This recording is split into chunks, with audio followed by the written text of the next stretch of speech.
Voici comment créer une capsule vidéo à partir d'une vidéo qu'on a déjà. Donc, on a filmé quelque chose, par exemple, avec un iPad et on voudrait s'en servir pour faire une capsule. Voilà comment on va procéder. Donc, premièrement, ma première diapositive, ça va être ma diapositive de présentation, si on veut. Donc, je pourrais faire ici insertion, du texte. Et là, le vidéo que j'ai fait, c'est sur mon chat. Donc, j'ai fait une courte vidéo pour que ce ne soit pas trop long. Donc, j'ai ici mon chat Pépito qui est là. On voit que le concepteur me donne des idées pour organiser mon travail. Donc, je pourrais le mettre comme ça. J'irai chercher aussi le nom de l'auteur. Il ne faut pas l'oublier, hein, pour pas que quelqu'un s'approprie notre travail. Donc, je pourrais mettre mon nom ici. Déplacer comme ça. Et là, je vais aller mettre des animations là-dessus pour que ça apparaisse un après l'autre. Donc, premièrement, mon chat Pépito ici, c'est ce que je veux qu'il apparaisse en premier. Donc, je vais aller dans Animation. Je vais faire Entrée brusque. Mais là, comme c'est là, il arrive par en bas. Moi, je veux qu'il arrive vers la gauche. Donc, on va aller dans l'option de l'effet ici. Et je vais dire à partir de la gauche. Donc, voilà. Pour mon nom, même chose, entrée brusque, là, il arrive par en bas, ça fait bien mon affaire, c'est correct. Donc, mes transitions sont faites, mais là, moi, je ne veux pas avoir à aller cliquer pour activer tout ça. Quand l'élève va regarder la vidéo, je veux que tout se fasse automatiquement. Donc, si je reviens sur mon chat Pépito, ma première animation ici, on voit démarrage au clic, je le change pour après la précédente. Je peux augmenter mon temps d'animation. Et ici, même chose, ma deuxième animation, c'est au clic par défaut. Je vais aller changer pour après la précédente. Ensuite de ça, ce que je vais faire, c'est que je vais aller ajouter une autre diapositive pour pouvoir aller insérer ma vidéo. Donc, je fais insertion, nouvelle diapositive vierge. Donc, comme ça, j'ai ma diapo qui est prête à accueillir ma vidéo. Je vais aller ensuite dans Insertion, dans Vidéo, et ma vidéo est sur mon appareil, sur mon ordinateur. Donc, je vais aller chercher à partir de là. Donc, j'ai placé ça ici. Donc, ma vidéo, elle est là. Donc, si je clique dessus et que je fais Insérer, ça fait ça. Là, j'ai vraiment pris ma vidéo que j'ai tournée avec mon iPad, je l'ai mis dans mon OneDrive, et l'extension de cette vidéo-là, c'est MOV, et moi, ça me prend MP4. Donc, il y a une autre vidéo qui est là, qui vous montre comment aller convertir une vidéo en MP4. Donc, vous avez juste à aller écouter la petite capsule là, qui dure à peu près 1 minute, puis vous allez savoir comment faire. Donc, j'ai fait ma capsule en MP4, je vais aller dans Vidéo, cet appareil, et là c'est ici, et ma capsule, elle est là. Fait, insérer. Donc ma vidéo vient de s'insérer. Là, je peux la grossir pour qu'elle prenne tout mon écran. Voilà.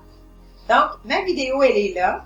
Et là, ce qu'il faut que je fasse, c'est le lien entre ça ici, ma page de présentation, et ma vidéo.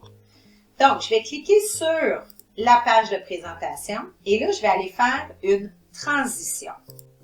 Je clique dessus et là, entre ma première diapositive et mon vidéo, je veux qu'il y ait une transition. Moi, j'aime bien mettre un fondu entre les deux. Je trouve que ça passe bien de un à l'autre. Au bout ici, il ne faut pas oublier que si je laisse ça manuel, passer à la diapositive suivante manuellement, je vais être obligée de cliquer pour que la vidéo commence et ce n'est pas ce que je veux. Donc, je vais décocher manuellement et je vais cocher après. Et là, le temps que je vais mettre ici, c'est le temps que ma diapo va prendre pour s'afficher. Donc, si je mets 10 secondes, bien, ça va prendre 10 secondes entre le début du visionnement de cette diapo-là jusqu'au début de mon vidéo. Fait qu'on peut mettre 4 secondes. D'habitude, ça a de l'allure.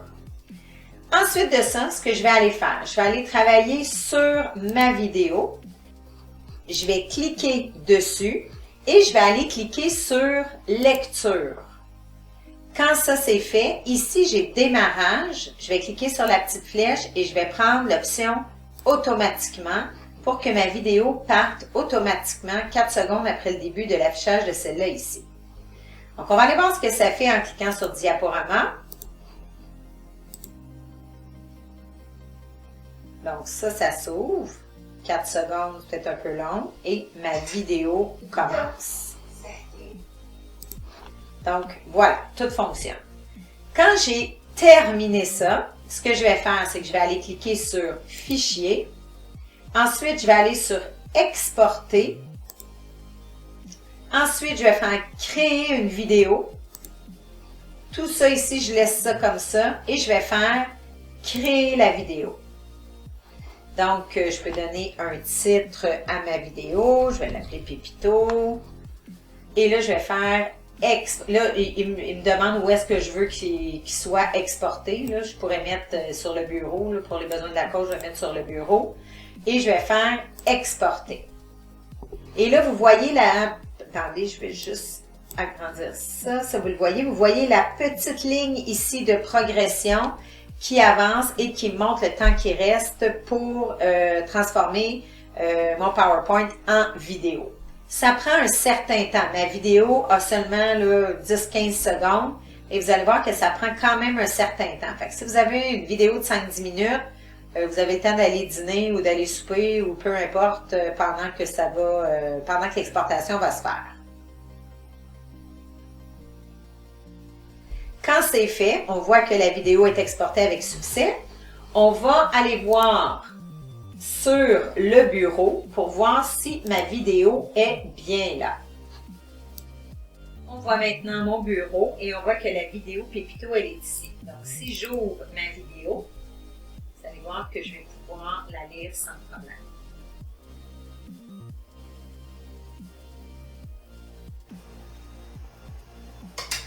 Pépito, salut!